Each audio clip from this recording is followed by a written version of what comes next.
Good afternoon, everyone. Thank you for joining us. My name is Janet Wright with the National FSA Outreach Office. Our office provides technical assistance, training, and education, and we also cultivate working relationships with federal and state agencies, stakeholders, and producers. In each state is a state outreach coordinator, and should you need assistance in making contact with FSA staff, please contact one of them, and I will drop that link in the chat momentarily. Housekeeping, this session is being recorded and it will be available for viewing in about 2 weeks. We have to transcribe it so it's 508 compliant, and then we will load it to the farmers.gov YouTube and we will send out an email to let you know when it's available. If you have questions during this session, please enter them into the Q&A box and they will answer as many of those as possible during this session. And so with those housekeepings, I'm going to turn it over to Chris. Thanks, Janet.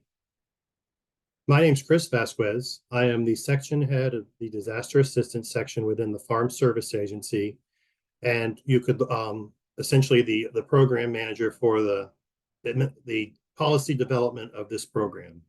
With us on the call, we have Chris Alber. He's our counterpart with the Risk Management Agency, Shelley Bilderback, also with RMA, and Melanie Sullivan with FSA.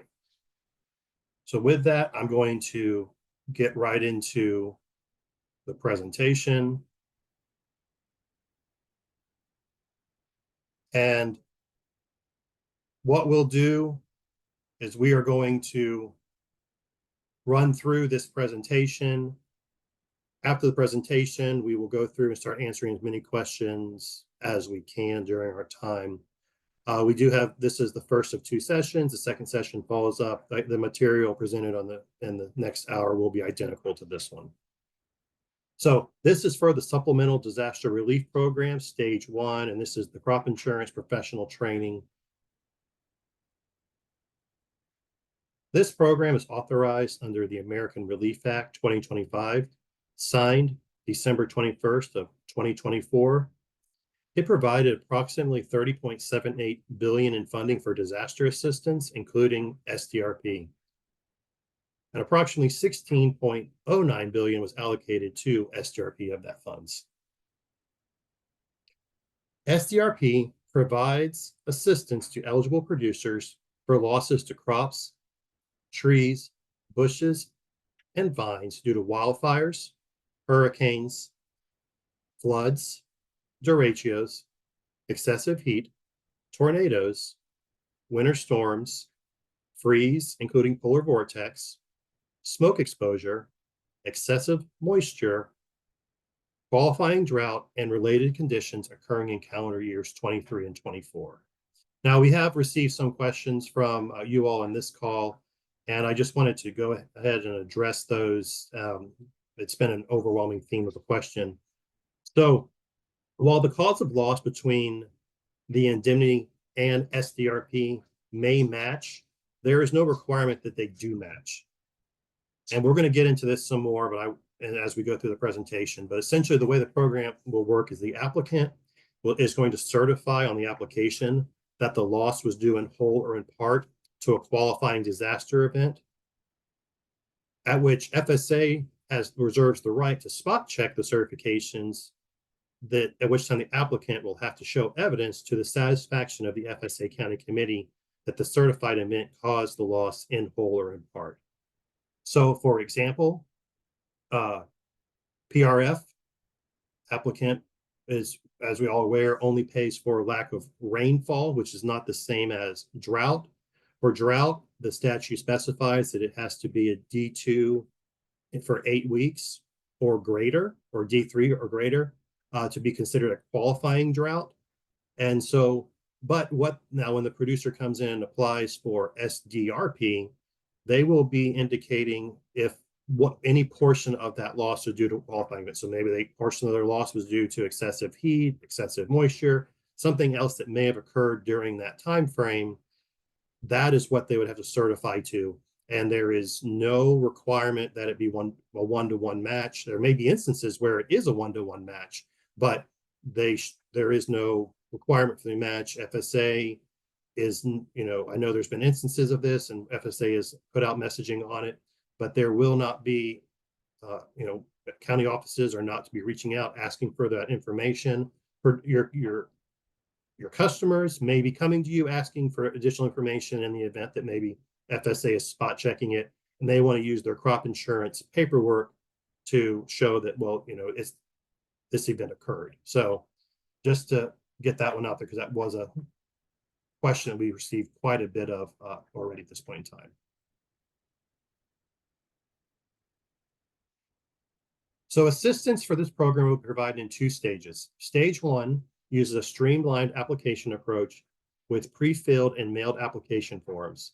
It provides payments for eligible crop, tree, and vine losses using data already on file with FSA or RMA as a result of the producer previously receiving a NAP payment or an indemnity under certain federal crop insurance policies. Stage 2, which will be coming soon, will provide assistance for eligible losses of crops, trees, bushes, and vines that were not covered by crop insurance or NAP, as well as losses that were insured or covered by NAP, but were not severe enough to trigger an indemnity. And similar to stage 1, will provide payments based on individual crop, tree, bush, and vine losses. The sign-up. Stage 1 sign-up began on July 10th. Producers will apply by submitting the FSA 526, the Supplemental Disaster Relief Program Stage 1 application. And then Stage 2 is targeted for mid-September. There is no sign-up deadline at this time. Stage 1 and Stage 2 will have the same deadline. Block grants. At the request of respective state departments of agriculture, FSA has established block grants with Connecticut, Hawaii, Massachusetts, and Maine to cover 23 or 24 crop losses. Since crop losses are being compensated under the block grants, SDRP is not available in Connecticut, Hawaii, Maine, and Massachusetts. RMA units associated with the physical location in one of the 4 block grant states have been excluded from Stage 1. Producers will not receive pre-filled Stage 1 applications for these specific units. The payment limitation. So 2 payment limitations apply to SDRP. $125,000 for specialty and high value, and then $125,000 for other crops. There are separate pay limits for each program year, 23, 24, and 25. There's an optional increase in payment limitation based on an FSA 510, which increases the payment limitation to $900,000 for specialty and high value crops and $250,000 for other crops. The producers are able to receive both payment limitations. So for instance, if they do not file the 510, they could receive up to $125,000 for specialty and high value and up to $125,000 for other crops for a total of $250,000. Same applies for if they file a 510, it's just they get the $900,000 or the $250,000 and they can get the $1.15 million will be their total pay limit. An eligible producer is an individual or legal entity that is entitled to an ownership share and is at risk in the crop available for marketing from the farm or would have shared in the risk had the crop been produced. In addition, eligible producer must be a citizen of the United States, resident alien, which for the purposes of SDRP means lawful alien, as defined in 7 CFR Part 1400, a partnership organized under state law consisting solely of citizens of the United States or resident aliens, a corporation, LLC, or other organizational structure organized under state law consisting solely of U.S. citizens or resident aliens, Indian tribe or tribal organizations as defined under Section 4B of the Indian Self-Determination and Education Assistance Act. Qualifying disaster events and related conditions. So these are the ones that we discussed earlier. And you'll see that there are, in some, we have laid out just for ease of administration, helping the producers understand a little bit better some related conditions that can be attached to the qualifying disaster event. The qualifying disaster event are the ones that were listed directly in the statute. Stage 1, payments based on RMA data, includes producers that received a crop insurance indemnity and have claims records indicating a date of damage in 23 or 24 calendar years. Utilizes coverage and claims data reported to RMA by the AIPs to calculate the estimated SDRP payment for each insured unit. The payment calculation generally follows the type of insurance coverage purchased, but replaces the coverage level with an SDRP factor. Excluded policies. So supplemental policies were excluded. This is different from ERP. If you remember back to the prior ERP or ERP 2022, the supplemental policies were included. They have been excluded from this program. So producer policies under the following plans of insurance or endorsements are not included in SDRP Stage 1. Controlled environment crop provisions, cottonseed endorsements, dairy revenue protection, downed rice endorsement, enhanced coverage option, forage seeding crop provisions, hurricane insurance protection, wind index, including tropical storm option, livestock gross margin, livestock risk protection, margin protection plan, rainfall index pasture rangeland forage crop provisions with the intended use of grazing, stacked income protection plan purchased with a base policy, supplemental coverage option, sugarcane crop replacement endorsement, weaned calf revenue protection. Additionally, some excluded units. So as we indicated earlier, units physically located in a block grant state, which are Connecticut, Hawaii, Massachusetts, and Maine. Whole farm revenue policy units when the majority of the expected revenue was in a block grant state. Rain index plans for apiculture or under PRF policies when the county on the insurance application is in a block grant state. Excluded units to avoid issuing duplicate benefits for 23 losses compensated under ERP Track 1, measures were implemented to exclude these crops and units from FSA 526. However, due to changes in RMA data, some 23 crops/units that producers receive payment under ERP Track 1 may appear on the FSA 526. If a producer requests an SDRP Stage 1 payment on 2023 crop unit that was previously paid under ERP 2022 Track 1, policy requires FSA county committees to disapprove the crop and unit. And so just to further elaborate on that, ERP 2022 and SDRP are two separate programs, and that FSA is precluded by the statute from compensating an applicant twice for the same loss. So FSA will not calculate payment and give the applicant the option of the higher of. If the applicant was already paid, they're out, and that's that's just the end of it. There is no applying and getting a benefit under Stage 1 when they've already been compensated for that loss under Track 1 and potentially in some cases Track 2. Stage 1 eligible producers. Producers who are the primary policyholder of a federal crop insurance corporation reinsured policy, and producers with substantial beneficial interest to a primary policyholder. Producers with an SBI to the primary policyholder must meet FSA's definition of an eligible producer. Pre-filled Stage 1 applications, FSA 526, were mailed to primary policyholders along with a letter providing general requirements. Crop insurance data used to calculate the estimated SDRP payment and pre-filled application is based on data electronically transmitted to RMA by 8 p.m. Central on June 6, 2025. And there are different applications for each crop year, 23, 24, and 25. Applications will include the SBIs associated with the primary policyholder as reported to RMA by the AIPs. Primary policyholders are responsible for designating their share of the crop and applicable any SBI share.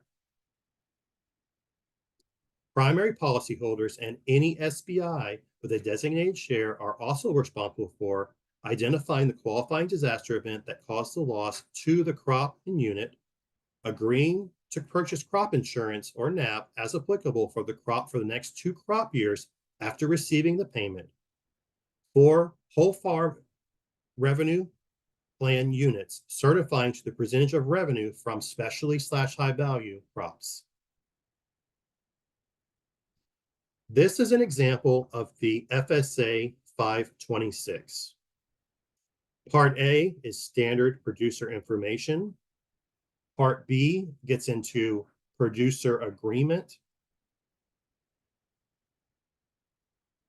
provides forms that are required, lays out what the qualifying disaster is, as well as the requirement for linkage and when that has to be met. Part C is what's lined out for the insured crops. Part D is for NAP crop information, and Part E is the producer certification. Part F is where the COC determination is entered. On the application, you'll see as we zoom in here on the insured crop information, items 11 through 15 are pre-filled. This is where it's using the data that was provided from the AIPs to RMA as of June 6th. The producer will then enter items 16, 17, and 18. And then for whole farm, it's pre-filled on 20 and 21. And the producer fills in that expected revenue from specialty and high value in item 22. Stage 1 application. So unit numbers reported on the application are modified to support aggregation of records for the unit type insured. So just for example, if it's an enterprise, EU-000100, and I'm not going to read through all these, but you can see the basic idea of how these units will show up on the application. Let's give you a minute to look at that.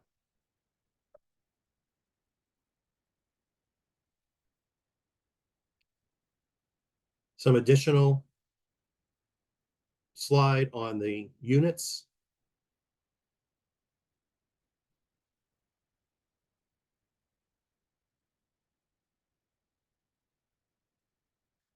Another one on the units.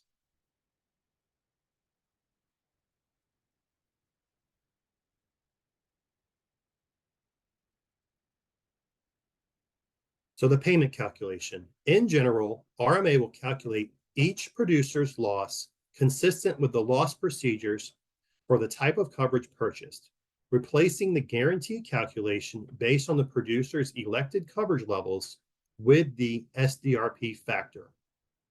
The insured crop's stage 1 payment will take into consideration the difference between the expected value of the crop and the actual value of the crop as a result of qualifying disaster events. The expected value is the pre-loss dollar value of the crop and unit at the time of loss, consistent with the type of coverage purchased. Here is where we list out the SDRP factors. So for example, if the producer had 75% but less than 80% coverage, the SDRP factor now becomes 92.5.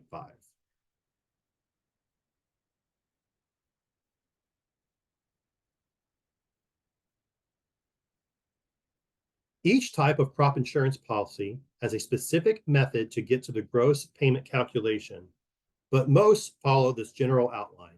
expected value multiplied by SDRP factor minus actual value minus indemnity plus fee plus premium equals gross SDRP factor. Here's just an example with some math. The expected value is 1,104. We get that by taking the approved yield, which is 237, times the max projected or harvested price, which in this case is 466, 416. Take the crop insurance guarantee, which is expected value times the coverage level. You get 828. In this case, producer premium was $20. Get you to an actual value of 728. Actual value is actual yield times your harvest price. Indemnity is 100, so the SDRP factor is 1,022. Gross SDRP payment is 214.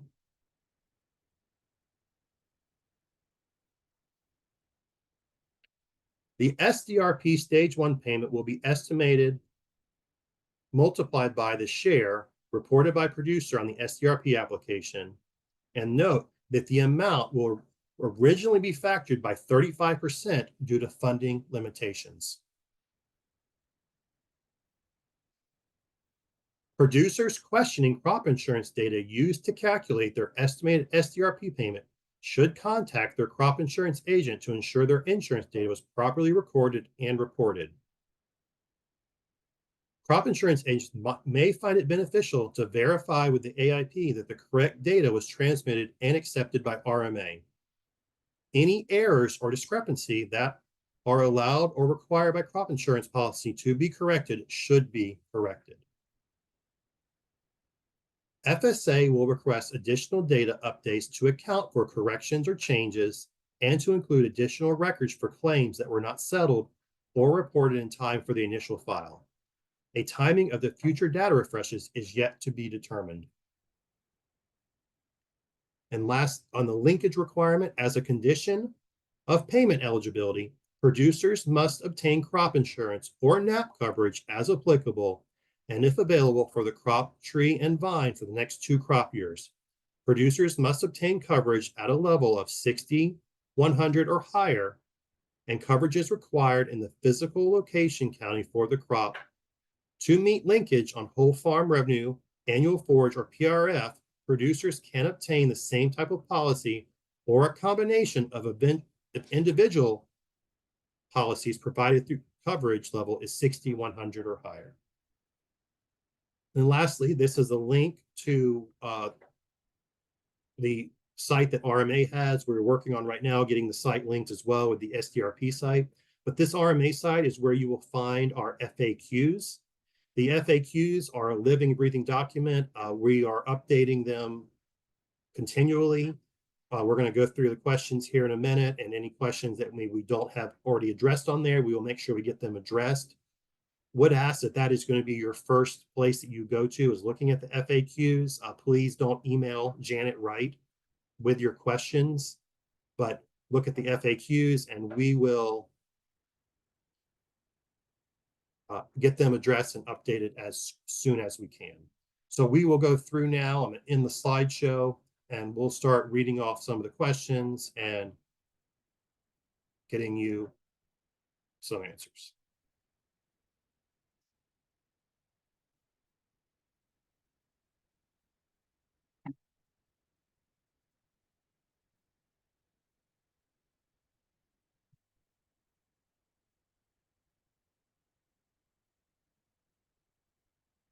One of the first questions we have is, can irrigation yield versus dry land yield be proof of drought in the area?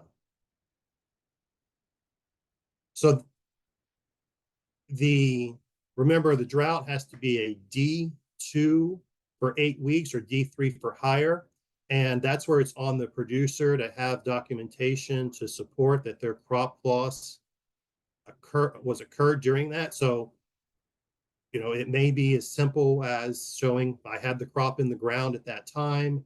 The county triggered, according to the U.S. Drought Monitor, was in a D3, and they may not need to go any deeper than that. Or the county may not even come back and request additional information because it's been evident that there was already a drought at that time. Next question is, when insureds are denied payment and have a notice of loss on file with their agent for one of the covered perils, should we direct them to go for questions?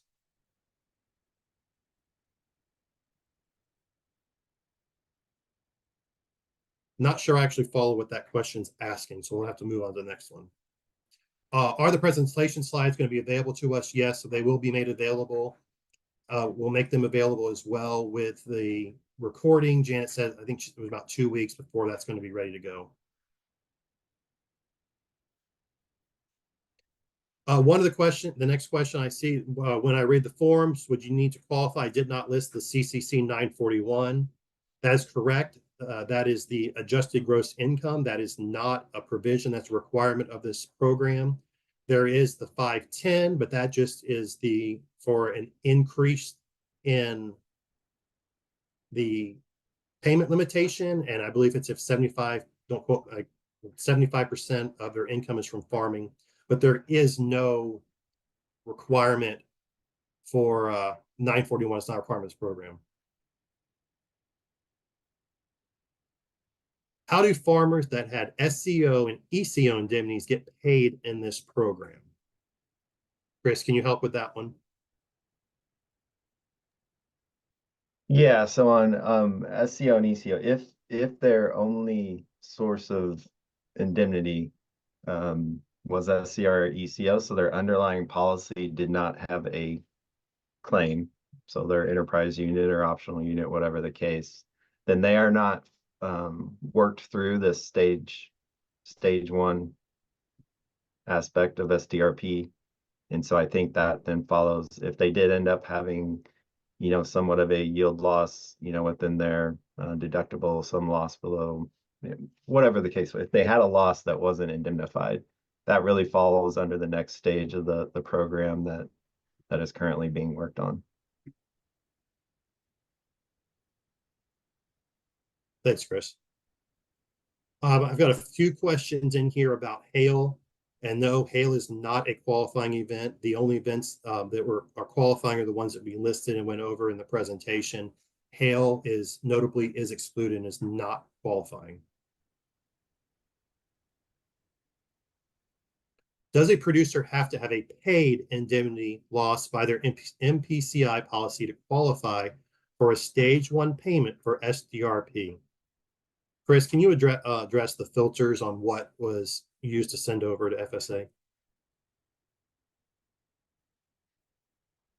Yeah, so for the stage 1 part that Chris went through on the presentation, a number of exceptions of types of coverage and things that are excluded. So that's kind of the first level filter of types of policies or coverage that aren't making it through to this pre-filled application. And then the next portion of that would be the claim record. Did that APH policy or revenue protection policy or dollar plan, does it have a claim record associated with it, an indemnity amount, that was reported by the AIP through, RMA's policy acceptance system? And did that claim have a damage date within one of the 2 eligible calendar years, the 2023 calendar year or 2024 calendar year? So if the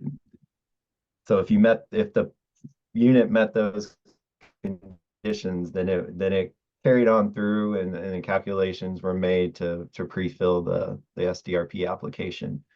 So beyond that, if someone's not seeing what they think should be on that application, it's possible then that it's a stage 2, future part of the program, or due diligence, making sure that the claim records have been submitted. The AIP has been able to transmit those claim records. There are occasions of processing issues, I think, with any system. So there is certainly some things that can be followed up on there. But if someone feels there's something missing, it's probably one of those two primary reasons would be no claim existed, or it didn't pass one of the original filters. Thanks, Chris. I have another question, and there's several questions on here. We're not going to get to all of them. We are filtering through them and making sure we can answer what we can. And like I said, we're going to be getting a lot of these posted in our a lot of them are addressed in our FAQ documents or Q&A list. And so we'll, have that link available for you. A question about a price decline. So producer is paid under price decline. How does that work within the program? So price decline, they triggered an indemnity, as Chris just described. That's a record that is sent over to FSA. The producer then has to just certify that their loss was due in whole or in part to one of the qualifying events. So going back to RMA, yes, they may have been paid on one event, but it's now on the producer to certify. Now, if there's a situation comes through where they did not have a qualifying event, then it's also on the producers to make sure they accurately certify in that situation. But they can certify, and let's just throw out an example, that they lost 1 bushel to excessive heat. Well, that would get them through the door on excessive heat, was that they had in whole or in part was part of their loss.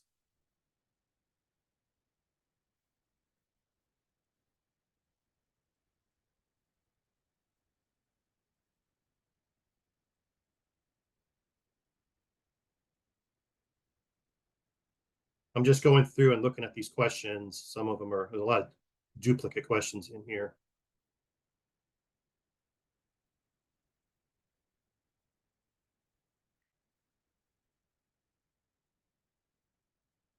So 25, how 25 comes into play. So the statute specifies that losses have to occur in calendar years 23 and 24.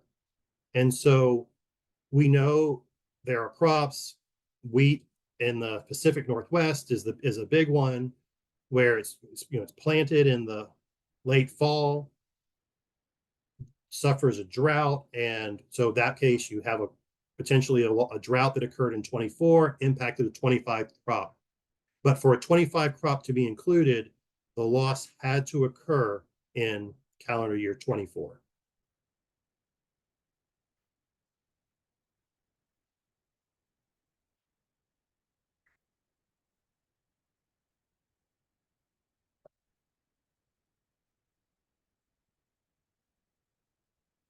How is FSA handling the percentage between spouses on spousal married policies? On the MPCI policy, one spouse has to be the primary policy holder, and the spouse is required to be an SBI at 50%. The MPCI loss checks are paid 100% to the primary policy holder. The SDRP info mailed out lists both spouses asking for a percent. So the SDRP application will list the primary as it matches the crop insurance policy. The spouse will be listed as an SBI. And so that's where they can split out the shares between the spouse and the primary, or the primary and the SBI through that with the SBI. There's no requirement to do so, but they do have that ability, and that's how you would account for that.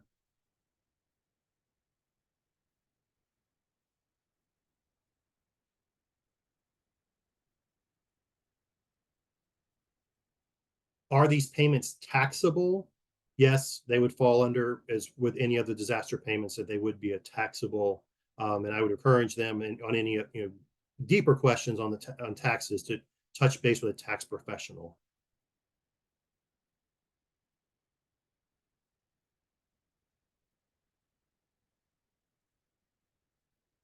What happens if a customer in a qualifying drought region had drought but also had hail?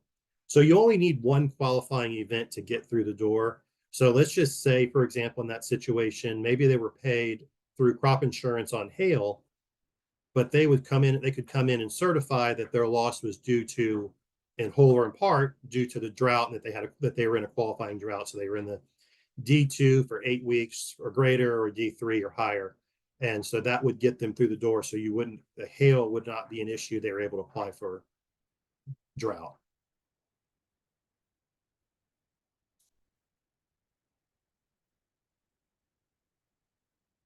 If growers believe it should be more than is populated on their application, can they show the indemnity proof for that, or what is prepended the final number that will be used for phase 1? So this comes into what we kind of touched on, and we touched on the presentation. But the data that was used was what AIPs submitted over to RMA as of June 6th. I think it was 6 p.m. Central. And any claims that weren't final or in part of that data pool, they were not included. So we will have another data pool. We don't have a timeline for that yet, but that's when we will pick up corrections or changes. If we look at something may not be correct on your customer may be seeing that something's incorrect on their SDRP application. That's where we are encouraging them to work directly with you, so you can work with the AIPs to make sure that that information is corrected, so that we can catch it when we run that change process. So that is the message that we are putting out to our counties, and that you all will be the first line to help them in those situations. And Chris, I might just add on that, because I have seen at least one question on sounds similar to this, so a different twist. There has been some confusion in prior programs too on what that amount means on the application, and some interpretation that it is the indemnity that they did receive, which is not the case. The application shows that the SDRP gross payment result, right? Has nothing to do with the crop insurance indemnity paid. And if you go back to the slides Chris showed about the generic, the most common form of the payment calculation, what it really is covering is a part of that crop insurance deductible. So if you know what their coverage level is, crop insurance coverage level, and how that relates to the SDRP coverage factor, the SDRP factor, that's the gap that SDRP covers. So just want to make that distinction, that make sure there's no confusion, that the application does not show any crop insurance information other than the unit that it ties to, the crop, and obviously the person, primary and SBIs. Thanks, Chris. Next question we have is, some producers farmed in 2023 but have since retired. How is that type of situation handled if insurance is required for 2 years? So if they were in 23 and then stopped farming in the next 2 years, they do not have to meet linkage they don't have to worry about meeting linkage in years in which they're no longer farming. Is there a definition of excessive heat? No, excessive heat is not defined. That is, excessive heat can be specific to the crop, could be specific to maybe even the time of year for that crop. So that is really going to be upon the producer to show, this may be potentially, if they were asked, this is what's normal, this is what occurred, this is how that heat would impact that crop. So those are things that, if they are questioned on excessive heat, that a producer could turn around and point to as evidence to support the claim. It says, so the application will be spot checked before the payment goes out, or is the payment sent and then a spot check after? It can be both. So the initial app producer turns in their application, and if there's certifications on there, if looking at it, the COC may look at it and say, well, we're questioning this certification for whatever reason. They could spot check it at that point in time. Additionally, we have internal controls that we have to conduct, where we have to spot check and look at certain things depending on where there is a high risk. And it's not a high risk by producer, but it is based on the metrics of the program, the certifications that come into it. So in short, yes, there there potentially is spot checks before payment goes out and after it goes out. So it's imperative that the producer maintain their documentation in support of their certifications. What is the deadline for stage one? There is no deadline yet at this time. Stage one and stage two will account for this. Well, they will have the same deadline, but that is yet to be announced. Will revenue losses be included in stage one or stage two? Yes, revenue losses were included in stage one. Those plans were sent, they were recalculated in the same manner in which the policy calculates your indemnity. It was just recalculated with that higher SDRP factor, and they were sent over into stage one. As for stage two, just stay tuned. Stage two will not look like the prior programs. It will not be a whole farm revenue approach. And we will calculate those on an individual crop basis. But I think that's all about we can discuss on that at this point in time for stage two.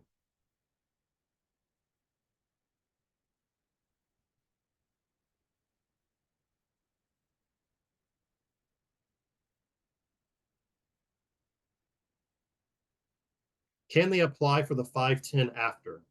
So there's some of the eligibility reforms are maybe required up front, and some there will be a deadline that will be established after when they can come in. And the 510 is one of the documents that even if they don't have it right now at the time when they sign up, they can sign up, and they will have a deadline somewhere in the future to come in and submit documents such as the 510.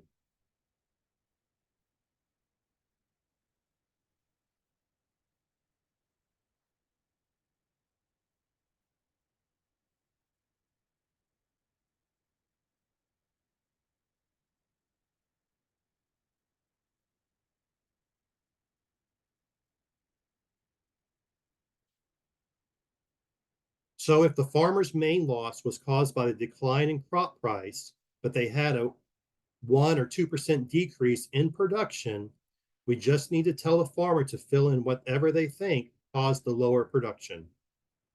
Right. They would have to come in, look at the list of qualifying events.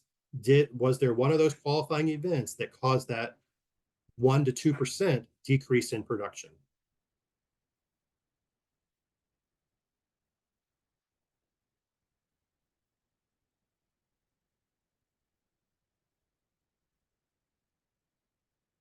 So PRF is included or not included if the county is not qualifying drought county. There were no filters that were applied sending the application over to FSA with regards to cause of loss. So PRF was sent in all cases, regardless of whether or not the county actually triggered for a D2 or had a qualifying drought. It is on the producer to come in and then certify on the application whether or not their loss was due in whole or in part to a qualifying event. But the applications are sent to all counties, regardless of whether or not that particular county may have triggered for one of those qualifying disaster events.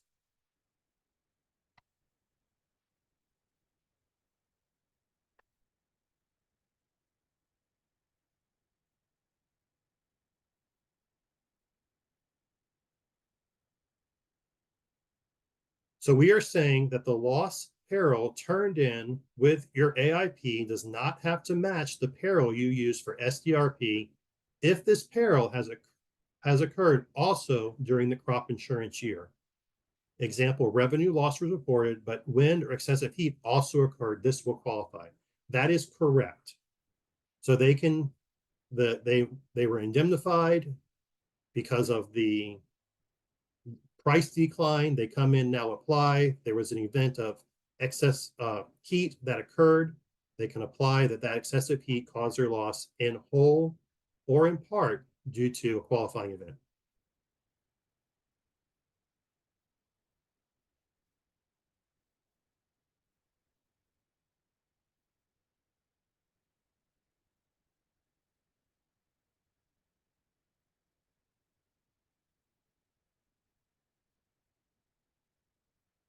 is the 125,000 limit by crop or totaled altogether? So the pay limits are totaled based on those groups. So you have your specialty or high value, which are lumped together, and then your other crops. Now you can, we have some links we'll get you put in there, and the fact sheets will help list out what those crops are, but they are lumped together depending on which category they fall into.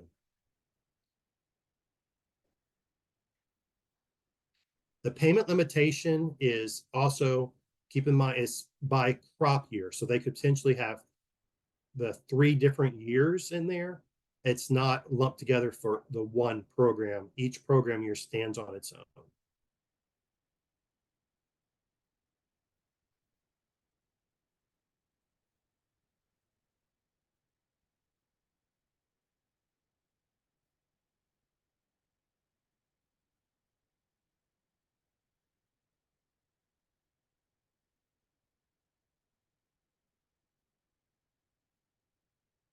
And I'm just scrolling through the questions right now. We've answered most of these questions so far.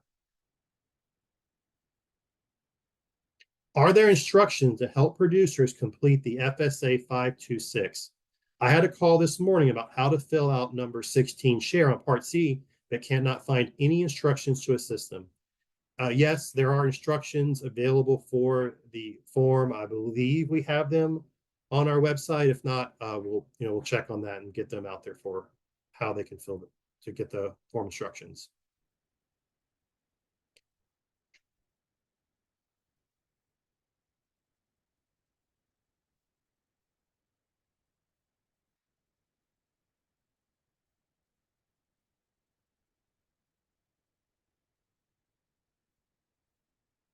If a farmer has, say, corn in one county that had a yield loss, does that then qualify their corn and soybeans in all counties they farm to be refigured at the higher coverage level in this program?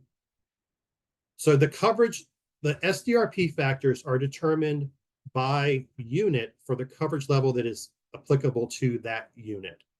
So it's going to depend, depends on how they took out their coverages. That's going to be the driving force and dictates what their SDRP factor is. They may have taken out higher coverage in one county. That county would have a reflection of a higher SDRP factor because of that.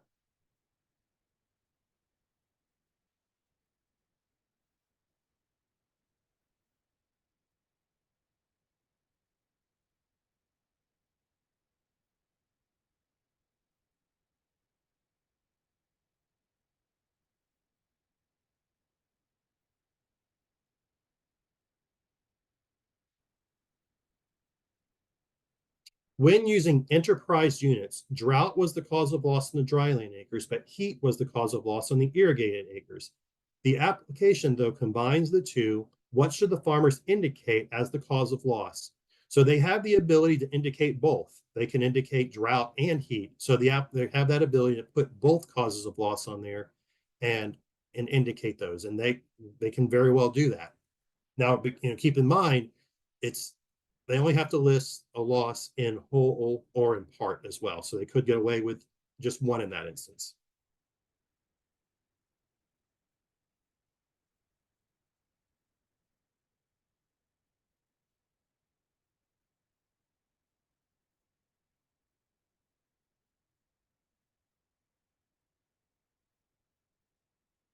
Should an AIP change the cause of loss on a previously paid claim for this program? No.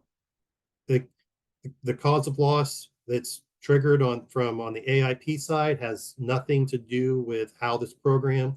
It's all based on whether or not a payment was triggered.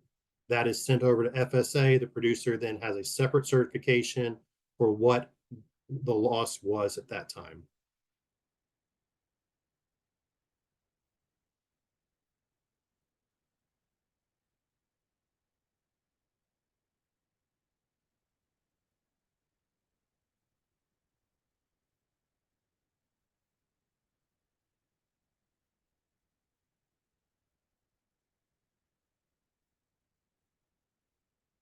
On a PRF policy, grazing coverage is not covered, but is the hay portion of the policy receiving payment eligibility? Yes. So on the PRF policies, the grazing part is removed out, and the part that's sent over will only include the forage. Now, there may be instances when something has slipped through. We know we've had some questions on the FSA side from some of our county offices where the acreage may have all been reported as grazing. And so those are going to be instances of when we're, the county is asking for additional information to support whether or not that was actually forage.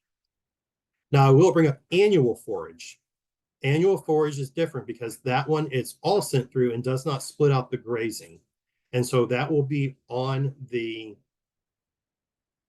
producer to show, the county's going to come to them and question them on what portion or what acres were forage and what were grazing, because the grazing has to be pulled out for this program.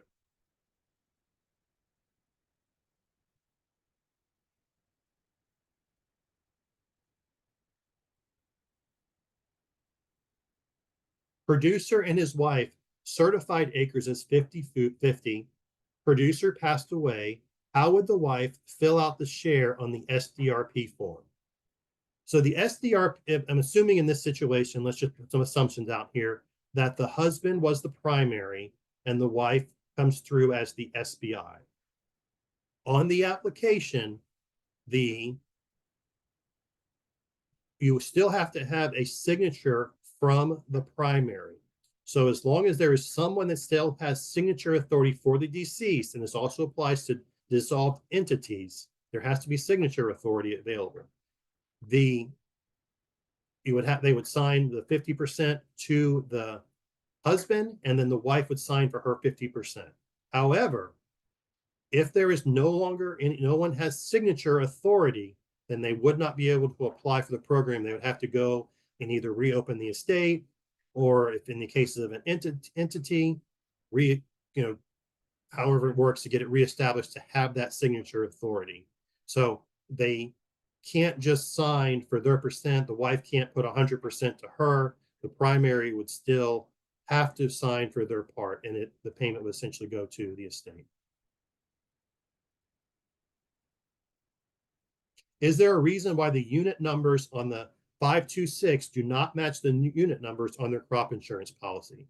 Chris, can you help with that one? Yeah, so I mean that's largely to basically consolidate the information, so it's more consumable on the application itself. So if you think of an enterprise unit, that might consist of 5-10 different optional units, and each of those optional units there could be sub-records on the acreage report, just depending on how the information is tracked and collected by you, the agent, or by the producer, how they want their records maintained. And so we're collapsing all that down into the single value for simplicity. And so that required some basically applying the internal rules we already have in our policies tracking system on how we identify units, right? So it's just using that logic to convert that so we can summarize into an aggregate number. And one other thing, a few of these questions just to add on here, that amount on the SDRP application, the payment amount, it does already incorporate the crop insurance shares as reported. So if you had an enterprise unit and you're 100% share on your acreage report for optional unit 1, but then you're 50-50 on optional unit 2, it already accounts for that breakdown of share, and that it only reflects or includes the 50% share from that other unit. So the share we're talking about inserting on the application is different, right? It's how the SDRP payment is then split out, whether it's husband and wife situation or other circumstances. So just also wanted to clarify that. Thanks, Chris. And we have time for one more question. We have 780, and it's growing open questions. So we will be filtering through these and updating our Q&As. Shelly put in the chat the link of where you can find. So as we go through and update these, we'll make sure they're there. But last question is on an entity. It says, how do they fill out a share for an entity? So on the entities, the SBIs will be sent over. There's no way there was no way to stop the SB to pull the SBIs back on an entity. So a corporation, simple corporation. It's Chris and Chris, Inc. Both of us are 50 per 50. The Inc. is what's going to be sent over as the primary. Chris and I will both be SBIs. 100% would go to the corporation because us as members or shareholders cannot have a risk in the crop. So in those cases, those SBIs should be getting zero or just not put, you don't need to put anything there. It will default to zero. So that's something you keep in mind as well. Anytime you have corporations, LLCs, anything where you have kind of members within it, they cannot be an SBI that is at risk for the crop. So with that, we will continue. We'll fill out those things, and I will hand it back over to Janet to close it out. Okay, thank you, Chris. Thank everyone for joining us today. As Chris mentioned, that we will be sending out information on when this recording is available, and you will also be able to get the slide deck with that. And for any questions, you can send them to the website that Chris mentioned earlier, where he dropped in. You can send those questions there. And so with that, we will close out this session, and everyone have a great day. Thank you for joining us.